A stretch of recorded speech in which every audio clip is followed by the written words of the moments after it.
Hey, Mike the Disgruntled Mechanic here. What I'd like to go over today is a little bit about hybrid and EV vehicles.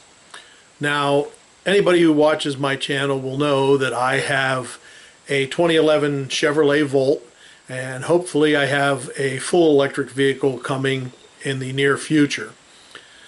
With saying that, I've been trying to diagnose my Chevrolet Volt, and I've done a few videos on that. What I will tell you is I haven't diagnosed the exact problem yet. I'm not 100% sure. I know what it points towards, but I have to do some more testing. Now, with saying that, on the videos that I have done, I get a lot of questions about if I could tell a person what is wrong with their mostly Chevy Volt, because I did the video on the Volt. They will give me codes and this and that. One of the things that is hard to explain to these people in a reply to a comment is most vehicles today are rather complex, and you need special tools to diagnose and fix them that are not hybrids or EVs, your regular internal combustion engine vehicles, which you can abbreviate as ICE, ICE. And if I mention ICE, that's what I'm talking about, your traditional internal combustion engine vehicle.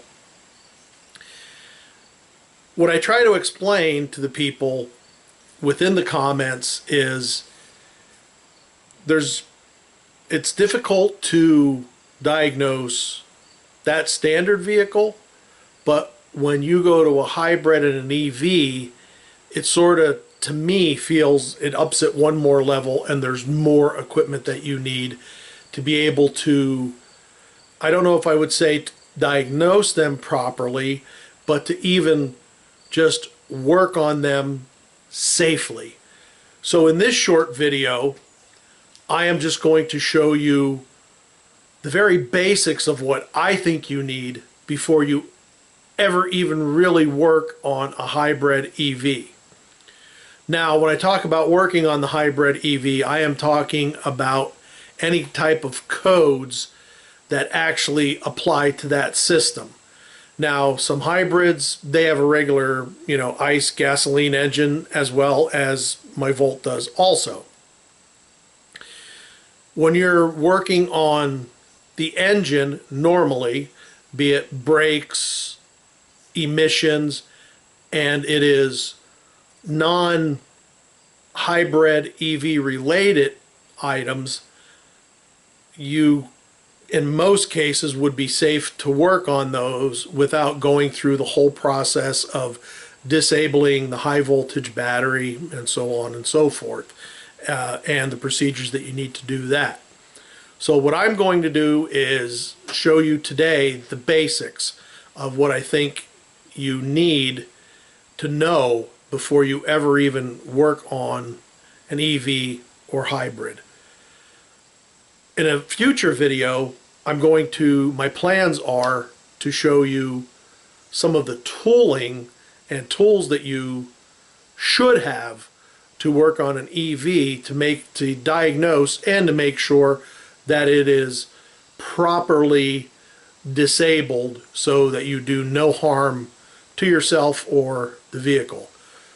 So the video today is just going to be a short video of what I think that you would need before you even get to working on an EV or a hybrid. So let's get to it. Most of my videos, I don't go by notes or use them. I may jot some things down, but I did for this video because I feel some of these things are very important to know before you even start. And what I have down as number one is some kind of safety training before you work on let's just call it an EMV. Let's go with electric motor vehicle. That's what this book calls it, electrified motor vehicle technology. So that'll encompass, in this video anyhow, EVs and hybrids. So you should have some kind of safety course. Now there are some places, if you look online, that you can take safety courses. There are some people who there's some places that give free safety courses on it, but to me, that is the place you should start. Some kind of safety course so that you know what you're working on and what you're up against when you are working on it. That would be first. The next thing that I would highly recommend is that you have some kind of service info from somewhere. Now, when I'm talking service info, I mean specific to your vehicle, be it a Chevy Volt like I have, be it a Toyota, whatever it may be, you should have service information. Identifix, I'm just naming some, I'm not, picking one over the other, but there's Identifix, there is ProDemand, there's many out there, but you need that information, the service information, before you start so you know what you're getting into before you ever work on the EV.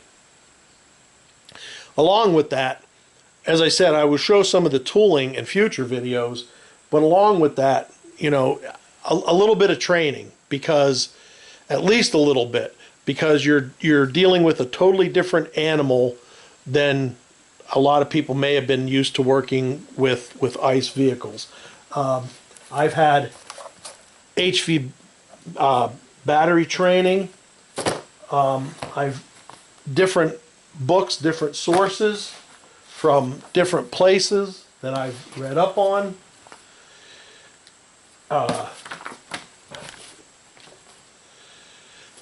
Covers the different books, some of the things you can look for, the scan tools, and that's another thing. Well, you'll need a good scan tool too, but we'll go through that with the tools video.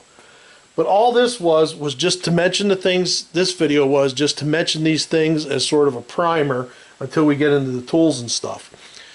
The stuff on the table was more important than showing me when I was talking. But what I would like is do people want to see this? Would you like to see the tools? Would you like to see more? Eventually, I do want to get into the diagnosing of the charging problem on my Volt. And I've been getting the tooling that I showed you to be able to do some of that. But I'm still learning and I'm still gathering information before I actually start making videos on it. I don't want to give anybody any wrong information when I am doing this and working on the Volt. So let me know in the comments what you think. And here I'm going to close the video up at this point. This is just a brief overview of some of the basics that you need. We'll really get into it a lot more with the tools of once you actually feel like you can do some work on the vehicle and the very basic things that you will need to work on the EV hybrid. So this is Mike, the Disgruntled Mechanic, saying just remember, if you can get somebody else to do it, you're probably better off. Thanks for watching. See ya.